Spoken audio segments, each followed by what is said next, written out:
Welcome to this episode in our series on the use, misuse and abuse of jihad in Islam. It could be the metaphor of a journey where often you Of course, there are verses that relate to rulings of warfare in discuss the rulings of warfare in Islam. Assalamu alaikum and peace be with you. You're welcome to this episode in our series on the use, misuse and abuse of jihad in Islam, where we'll be looking at the Islamic textual and historical analysis of relevant evidence to clarify contentions and misconceptions that are held by some on subjects related to the concept of jihad, the Islamic law of war and peace, and the spread of Islam. I am your host, Muhammad Nuruddeen, and with me to discuss today's topics are two of our distinguished facilitators and trainers with the Dawah Institute, Brother Nasser, Bello, and Sister Salatu. You are both most welcome. And Assalamu alaikum.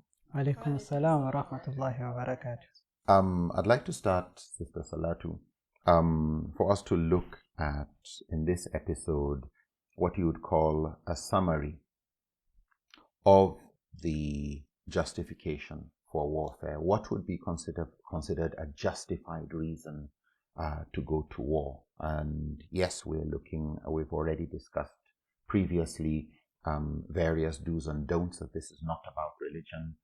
So what exactly is it about? What would you say? There are some very specific reasons why Muslims would be permitted to go to war, or why war would be considered acceptable Islamically. Of course, the general rule is that war should be avoided. A state of peace is preferable. Going into treaties is preferred to going to war. War is not a first option or a second or a third. It should be a last option. This is clear from everything we've discussed so far. But when it becomes inevitable, it should be done for certain very clear reasons. One of such reasons is to prevent or push back aggression. By aggression here, it's not aggressive words. It's not just threats, but actual actions taken to physically attack a community. It then becomes justifiable to push back such aggression by fighting back.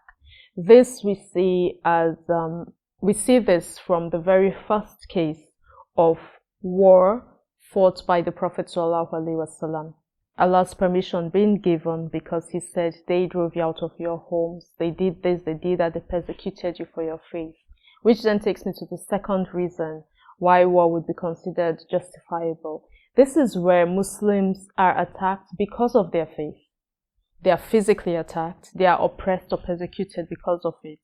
And it gets to a point where they then have to fight back. We have cited many verses of the Quran where Allah talks about this whole concept of fighting back because you were fought, fighting back because you were chased out of your homes, fighting back because you were not allowed to practice Islam. We have in Surah Al-Baqarah a verse where Allah states that fight them back until there is no fitna, no persecution, and religion is for Allah. But if they cease, let there be no hostility except to those who practice oppression. In the two parts of this particular statement, we see why we should fight, or when it becomes permissible to fight, when we should stop fighting, what are the conditions under which we should not fight, and a very clear reference to what are you fighting against. It's the persecution, it's the oppression. We also see in Surah Al-Anfal where Allah mentions that fight against them until the mischief ends. That's the fitna. It's the same word implying corrupt behavior, wrong behavior towards someone else. And the way prescribed by Allah, the whole of it prevails. Then, if they give up mischief, surely Allah sees what they do. So it goes back to, there are reasons why we should fight. And if the reason doesn't no longer exist, or it ceases, then you also stop. Ibn Taymiyyah on this point of fitna mentions that the fitna that is meant is tribulation and punishment on account of faith. So Muslims are being punished and persecuted because they are Muslims. He then said, the fighting is for those who fight us whenever we attempt to spread our religion. You want to share the message of Islam and you are physically attacked. But you see, when we even look at the way it's framed, it's not just they attack you once and then you say all-out war. As I've mentioned and as we've said so many times, there are other ways of tackling some of these issues. He then said, whoever does not prevent a Muslim from practicing his religion, such person's disbelief will not harm any except himself. So Ibn Taymiyyah, a classical scholar, saying, if this person isn't fighting you, just has a different belief, then that belief doesn't harm you in any way. If anyone is to be hurt by his rejection of faith, rejection of God, he is the one who's to be hurt. In other words, that's not a reason to fight anyone. That's between him and God. It's between him and God, yes. You fight aggression. You don't fight a difference in religious beliefs. I think another important reason why Muslims fight is an effort to rescue the weak.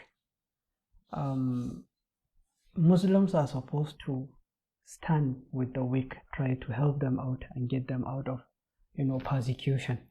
That was why the Quran was very, very categorical and instructive on that, where Allah says, ما لكم لا تقاتلون في سبيل الله والمستضعفين من الرجال والنساء والولدان الذين يقولون ربنا أخرجنا من هذه القرية الظالم أهلها واجعل لنا من لدنك وليا واجعل لنا من لدنك نصيرا.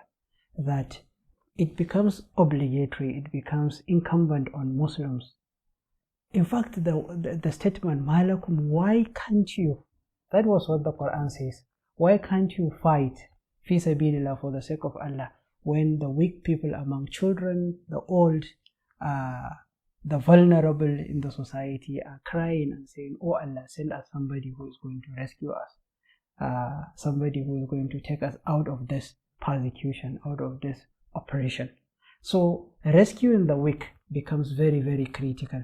And by rescuing the weak, one is able to establish freedom for them, one is able to establish justice. One very important point under this verse that one can learn from the verse is the fact that the Quran just mentioned weak. It did not actually specify that it has to be weak Muslims. It could be weak non-Muslims, because the whole idea here is to help somebody that needed help, somebody that is being persecuted. So wherever somebody is being persecuted, Muslims are supposed to go and stand for them, are supposed to go and relieve their hardship and difficulty, particularly when they are being oppressed by others. And I think we see this in the seerah of the Prophet, because all of these are the textual reasons given. Both persecution, as we find in the battles of the Prophet ﷺ, the clear texts on the freedom of religion and fighting people, and we see the same persecution because of religion, and Muslims in Mecca not having that freedom, but also the issue of weak, because what we find is in the alliances between Muslims, the breaking of the Treaty of Hudaybiyah was actually Meccans attacking Banu Khuza, and the need for Muslims to stand up and defend, stand by a treaty, which these treaties, and I think not just in the past but even today, when you have very small nations being members of these UN treaty organizations, it's to make sure there's a, all for one, also, not just a one for all where that may apply, but that when one is being persecuted, other nations get together to see how they can help. We found in West Africa, when there was civil war in one country, other countries, the ECOMOG, troops got together to try and help solve that problem. So Muslims should support these initiatives where they come together with others to collaborate in dealing with oppression against weak. I think there's also that verse where Allah mentioned something to the effect that had He not raised one group of people to restrain another group, then mosques, temples, synagogues, churches, and He said places where His name is celebrated would have been destroyed. So even when we talk about persecution on account of religion, there is one side of it which is persecuting Muslims because they say they're Muslims. Then there's the other side where people simply saying they believe in God and following one of these paths of faith are persecuted because of that. That's Allah saying He raises one people to restrain those who would destroy the act of serving him, whichever religious freedom of worship. faith. So it just harks back to the general concept of freedom of worship. And so if Muslims are talking about what are the justifications for war, there is ensuring Muslims are not persecuted. There's ensuring weak people are not persecuted. Then there is ensuring that religion generally is not, swept aside or pulled under, and places of worship are not destroyed. And I think what is interesting is the fact that Allah mentions these places as places that should be protected, and the reason, and one of the reasons for His permitting people is to ensure these places are protected, and that while we disagree with others in their religion, theological issues and in these areas, but they are right to exist. They are right to their own religion. Lakum dinukum waliya deen, that you have your religion, I have mine. That status must be respected.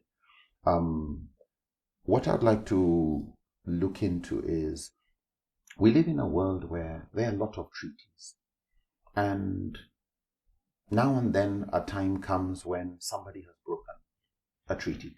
Somebody has offended another nation. To what extent can Muslims, or should Muslims, support these type of initiatives? What can we say regarding breaking treaties as a reason for going to war? Alan Nasser, what would you say from the side of scholars?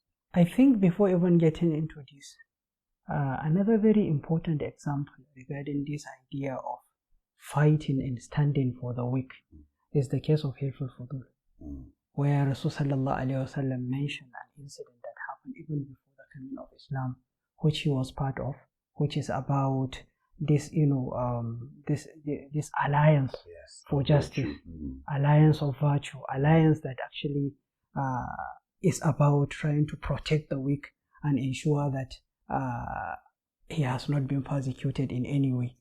Now, coming back to the question you raised, part of the reasons why Muslims fight is this idea of deterring people that broke covenant or promise, agreement, just like the case of Rasulullah and the different Jewish tribes and groups in Medina, where when he migrated to Medina, they came together, they agreed on how to operate and conditions and what have you, and the commitment that is needed from all parties involved. Unfortunately, these groups on different occasions, from Banu Qaynuqa to Banu Nadir to Banu Qurayza, as we discussed at the beginning of this series, how they violated and broke the covenant. As actually, the Quraysh. Of course, yes, aligning with the Quraysh, conniving with them, revealing some of the secrets of Rasulullah, all that which is a violation of the agreement, which necessitates Rasulullah fighting them and ensuring that he is able to subjugate them and make them, making them understand their position and punishing them for what they did. And this is in clear, this is along the line of the teachings of the Quran. There is a verse in Surah Al-Anfal where Allah subhanahu wa ta'ala talked about this, that the worst of, creatures, particularly someone will say animals, so sometimes scholars will interpret the word dawab as animals, but basically creatures that are moving. The worst of them are those that disbelieve, and they will never believe. That was what the Quran says. Why? Because they are the kind of people that they will get into agreement, they will be part of a covenant, part of an agreement, and they will now go ahead and break the agreement on several occasions. This kind of people, the Quran says that when that happens and you gain, power over them, you should try to teach them a lesson. Try to ensure that their followers are dispersed. Try to ensure that you have punished them so much so that others will not repeat the same thing. الذين إن شر الدواب عند الله الذين كفروا وهم لا يؤمنون. Then he said الذين أهدتم ثم ينقضون أحدهم في كل مرة, that they are the people that have committed to that you had a covenant with them, but every time, every opportunity, they will keep breaking every opportunity. They will never fear Allah. They will never fear Allah. They will keep repeating these kind of things. So looking at this verse and looking at the incident that happened with Rasul sallallahu alaihi wasallam and the 3 Jewish tribes in Medina, that is a clear indication that this kind of attitude is a reason for fighting in Islam. So here we are looking at, so it's not disregarding verses of the Quran that have made it clear, Laysu sawa, they are not all the same. Among people of Ahl al-Kitab, you have, people of other religions. Among them are those who are upright, those who you can trust. But there are people who they've broken their trust repeatedly, that it is naive to think after a while these are not going, that these are trustworthy people. There's an amount of experience that makes you say you can't trust the following people. So policies need to be put in place to protect yourself from such attitudes and behaviors. Sister Salah, what would you add to this? Just to touch on that verse that he quoted from Surah Al-Anfal, Muslim commentators of the Quran actually mentioned, they reported that Ibn Abbas said that that verse was revealed with specific reference to the Banu Qurayza, because they were the ones who did that. When it was time for the Battle of Badr, they broke treaty. Then later on they apologized, they said they were sorry, the Prophet ﷺ forgave them, left them alone. Then they repeated the same behavior in the Battle of Khandaq. It was at that point that the Prophet ﷺ then had to march on their location, their settlement, and they were dealt with. So looking at that, we go back to the question of this whole idea of what justifies war, what justifies fighting. That one more justification to add to the list we have is to deal with internal aggression, what we sometimes know of as secession within the community itself, where one group is actually undermining the security, the peace. Either they're actively going to war or they're actively supporting those who are going to war. That's actually a treasonable act. We also know, with regard to this question of internally, that another reason why war is justified, one of the other justifications for war in Islam, is where it's a case of 2 Muslim groups who are in conflict with each other, and another group comes in to try to resolve the conflict. Then one group goes overboard and becomes what you call the transgressor by doing something that clearly shows, now you are the one who is transgressing against this other group. In Surah chapter 49 verse 9, Allah actually talks about it, that when 2 parties are fighting from amongst you, make peace, reconcile them. If one group transgresses the bounds, then get together and fight that one group until they cease, and they do, they obey Allah, they submit to Allah. So one thing also by looking at this verse is, it's the action that is seen as going against what Allah wants. Because we are talking about Muslims here. So even in some of those other verses where Allah is talking about fighting those who fight you, chase you out until the religion is for Allah, it's not in the sense of they must become Muslims. It's saying, no, how has Allah said people should live with one another? How has Allah told us that people should treat one another? Those are the standards. In short, I think it's more establishing certain standards of conduct and actions. So in this particular verse 9 of chapter 49, Allah uses that term again. Until they follow Allah's way, they submit, they do what Allah wants, even though you say they're already Muslims. But the very act of transgression, which is similar to fitna, oppression, persecution, is what Allah doesn't want. So it doesn't matter if they are Muslims. As long as they are exceeding bounds and they are attacking fellow Muslims without justification, then it behoves other Muslims to get together and make them stop. And so it reminds one of the hadith where the Prophet ﷺ said, help your brother, whether he is oppressed or whether he is the oppressor. And when the companions asked him, we know how to help him when he is the oppressed, but how do we help him when he is the oppressor? And he said, by preventing him, by stopping him. And so when anybody or any community is oppressing another. And it doesn't matter who's the victim. Yeah. So long Or as who is the oppression is going aggressor. on, Allah makes it clear in another hadith, Qudsi, if I'm not mistaken, I have forbidden oppression, to myself, and I have forbidden it for you. So Allah is not tolerating oppression and doesn't expect Muslims to tolerate oppression, whether it's from Muslims or from people of other faiths. So what we find in the justifications for warfare, as you both elaborated, is number one, it doesn't matter who's doing the wrong, who's persecuting, who's oppressing the weak, who's denying freedom of religion and belief. It doesn't matter who the person is, whether they are Muslims or not. We will find as many alternatives to fighting and violence as possible. But if push comes to shove, and the only way to get freedom, end the oppression, is fighting, then it has to be done. If it's the last resort, under a leader, as we've already discussed, and respecting the laws that govern the behavior, which we've also discussed. So we've looked at these legitimate reasons for warfare. What I hope we would look at in subsequent episodes would be what would be common erroneous reasons, because some would want to justify it with reasons other than what we have mentioned, because everything that you have shared is purely defensive.